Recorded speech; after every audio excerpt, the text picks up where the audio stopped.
সবাই একটা বিশ্বাস ভালোবাসা নিয়ে আসে। ইভেন আমি ট্রাই করি যেন ভালো সেট থাকে না, ওগুলো কিন্তু আমি বাইসা নিয়ে আসি, ইভেন অথেন্টিক যাতে হয় ম্যাক্সিমাম ওটাই নিয়ে আসি। তো সেই ক্ষেত্রে ওই সেটগুলোর প্রাইসগুলো ধরা থাকে বেশি, মানে প্রাইসটা বেশি থাকে।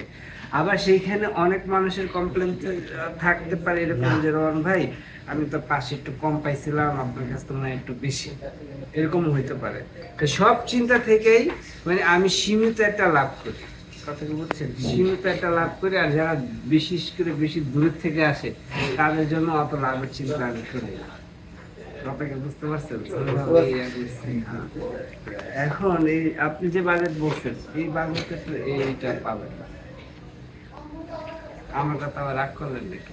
না, রাগ করবেন না, কত সুন্দর বলছেন আপনি। হ্যাঁ, এই বাজেটে এই ফোনটা পাবেন না, তাহলে আপনাকে আদার্স মডেল চুজ করতে হবে। কিন্তু এই বাজারের ফোনটার প্রাইসটা একটু হাই।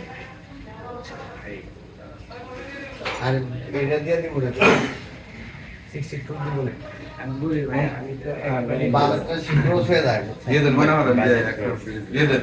আমি বলি ভাইয়া আপনারা অনেক দূর থেকে আসছেন, আপনাদেরকে ফিরে এখান থেকে যাবো আবার সবুজ ভাইয়ের কাছে। আচ্ছা, আমাদের টার্গেটটা এরকম, মানে কেনাকাটাও করবো আর সব ছেলে ভিডিও তো আমরা দেওয়া হবে। একটা ভালো মহব্বত হবে, বুঝছেন? হ্যাঁ মামনে মনে হয় আছে, যে মোহন আছে কিন্তু আমি আর চাই না যে আপনি সাথে ফিরাই যেতে, বুঝছেন? আমি বলি ভাই আমার আপনাকে ফিরে গেলে আমি নিজেই বেশি কষ্ট করবো, কথা কি বুঝছেন, আপনাদের থেকে আমি বেশি কষ্ট পাবো। সো আমি আপনাদেরকে এমন একটা প্রয়োজন দিচ্ছি যেটা আপনাদের নেওয়ার মানে আপনারা নেওয়ার যোগ্য রাখেন, সেটাই বলছি, বুঝছেন। এখন আমি তো আগেই বলছি যে সীমিত আমি একটা প্রফিট করি, বাট যারা দূর থেকে আসে তাদের সাথে ওই চিন্তাটা আমি করি না, কথা কি বুঝছেন।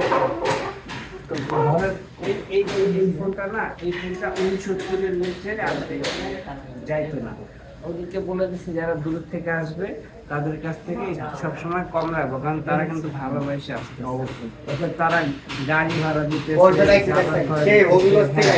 খাবার খরচ দিতেছে, সবকিছু দিয়ে তারপর আসতেছে। অতএব তাদের প্রতি ভালোবাসাটা যাতে আমার আলাদা থাকে, তাদের সাথে অতটা প্রফিটের চিন্তা করবো না। যদি তোমার এভারেজ সমান সমান হয়ে থাকে তাও দিয়ে দিবা, লস দিবা না, আমি এটা বলে দিচ্ছি, লস দিবা না।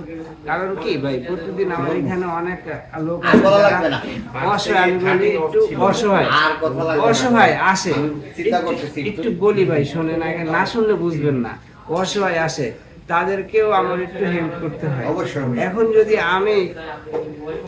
আমি তো একটা just YouTuber, as a normal person, not MP মন্ত্রী। যদি এমপি মন্ত্রী হইতাম তাহলে করতাম লাগা ডিসকাউন্ট, বুঝছেন।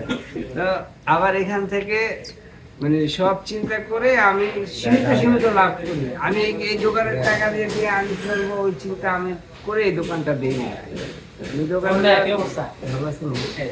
মূল চিন্তা যে এখান থেকে যাতে মানুষের পাশে থাকতে পারি, এখান থেকে যে অর্থটা আসে সেখান থেকে দিলে আমি মানুষের পাশে দাঁড়াতে পারি। আমার যাতে কারো কাছে বলতে না হয় যে ভাই এই যে বন্যা হইতেছে, আচ্ছা ঠিক আছে, কথা কি বুঝছেন, রাগ করেন না আমার কথা।